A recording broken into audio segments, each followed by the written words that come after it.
大家好，我是晨晨。联想拯救者 Y7000P 是我们频道的老朋友了。去年我们就做过2024版的首发评测，属于跟入门款配置比更均衡些，跟旗舰款价格比呢又更具性价比一些的选择。那这次介绍的是全新的联想拯救者 Y7000P 2025，除了配置的升级呢，搭载了英特尔酷睿 Ultra 7处理器255HX 和 GeForce RTX 5060笔记本电脑 GPU， 还加入了英特尔的AI 高净游戏本的概念，通俗话说就是高性能加低噪音的结合。拯救者 Y7000P 2025怎么做到性能又高、噪音又低的呢？那我们就一起来看看吧。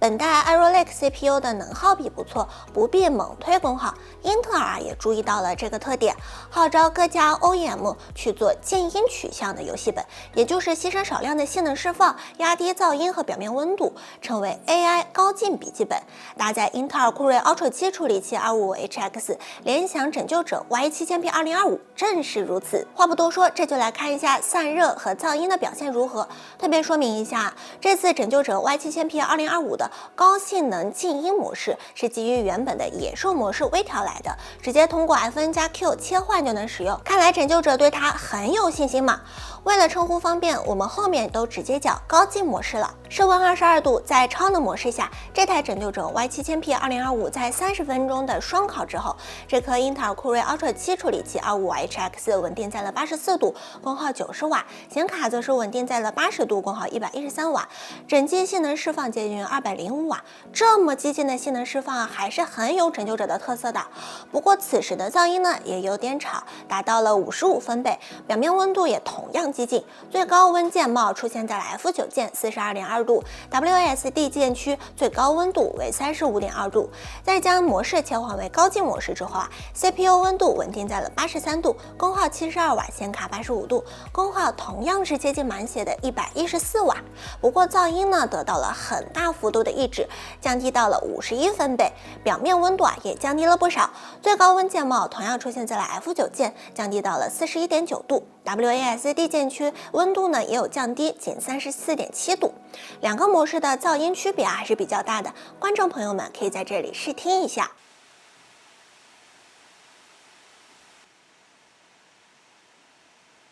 但毕竟 CPU 亏了18瓦的功耗，性能能有多大影响呢？来看我们很熟悉的3D Bench 超能模式下 ，R13 多核分数为33567，单核为2186分，R14则是多核1698，单核132的水平。而高净模式相比下来也是不落下风，噪音更容易接受的同时，跑分仅落后了1%。两个模式相比于上一代的14650HX， 则是提升巨大，尤其是多核性能 ，R13 多核分数提升了高达54%，而24多核呢也提升了36%。在反映日常办公性能的 Personal Office 办公套件测试里面，这颗英特尔酷睿 Ultra 7处理器255HX 成绩为9185，比高净模式甚至小幅落后了2%。不过超能模式比上一代的14650HX 有了16%的可观提升。接下来是编码渲染一类的测试，在7zip 的解压缩测试中，高净模式的压缩性能比超能模式还要稍高一些，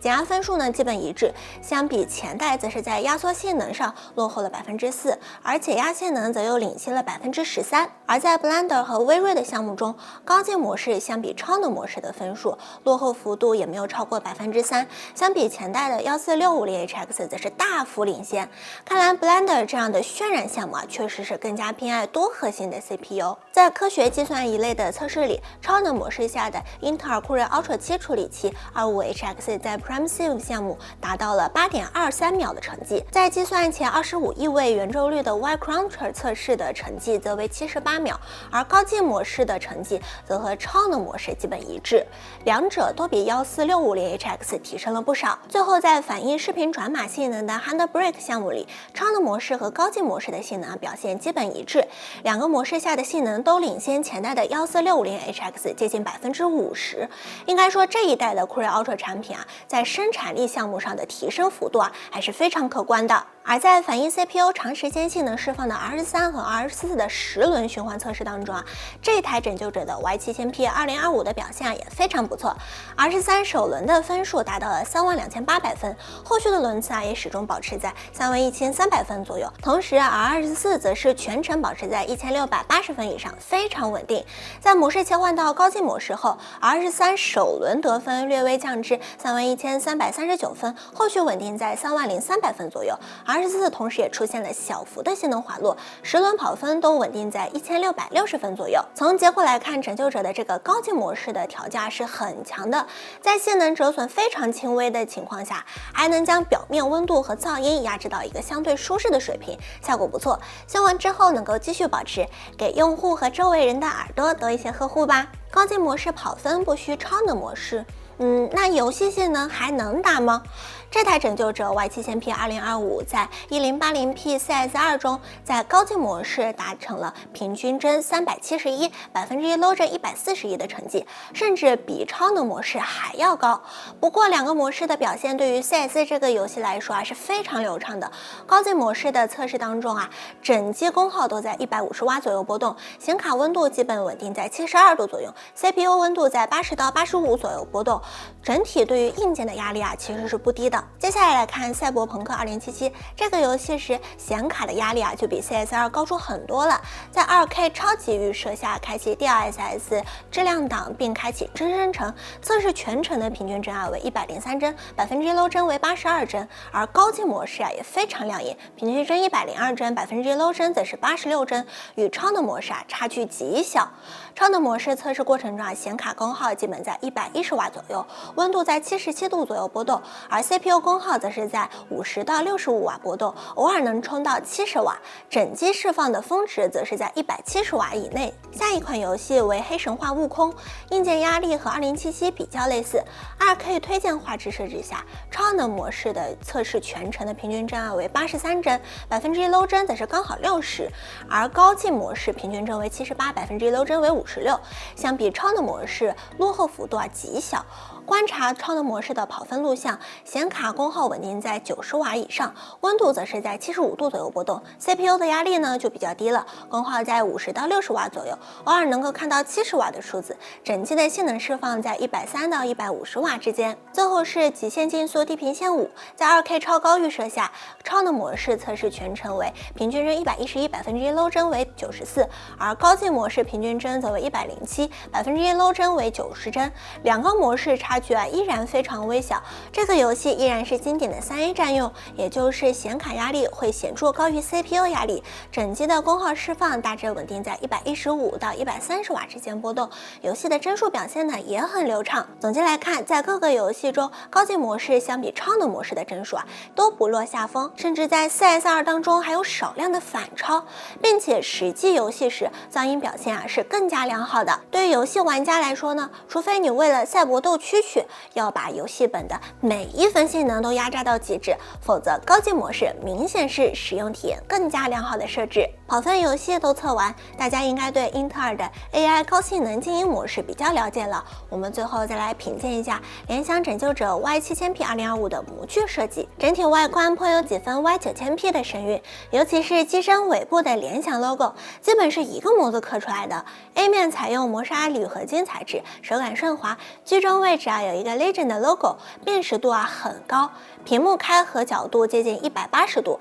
依然是传统的3面窄边框设计。C 面则是拯救者一贯的内线式键帽设计，方向键保持了全高，键盘的按键行程偏长，段落感和确认感都很强，按压力度偏大，手感很不错。联想拯救者的这一套键盘设计是有一些功底的。接下来看接口，得益于拯救者 Y7000P 2025的内吹散热设计，它的所有接口都排布在了机身两侧，312C 带一个雷电的设置，整体对于它的产品定位来说是没有留下什么遗憾的。再来看看拆机，拧下地面的所有螺丝，再借助拆机片取下地壳。这台拯救者 Y7000P 2025采用的是双风扇散热管的内吹式散热模组，电池大小为80瓦时 ，Poseo 的续航测试成绩为8小时18分钟。需要注意，实际使用的续航大致会在这个基础上上结伴。这次的酷睿 Ultra 平台支持 SysODIMM 内存，它可以降低从 CPU 到内存的传输信号衰减，所以这台拯救者 Y7000P2025 当然也采用了来自三星的单条16G SysODIMM 内存，频率6400兆赫兹，也另外预留了一个内存升级槽位，硬盘为来自一联的 1TB AM6C1 固态，同样留有一个硬盘升级槽位，无线网卡型号为 MT7925，支持 WiFi 7，内部配件的堆料也是整体向 Y9000P 看齐的水平。而在当下火热的 AI 方面，英特尔也是为游戏玩家带来了豆豆 AI 助手，可以在适配游戏中给予实时的提醒。比如最近大火的搜打车游戏《逃离亚科夫》就做了适配，玩家能够随时向 AI 助手提问，获得解答。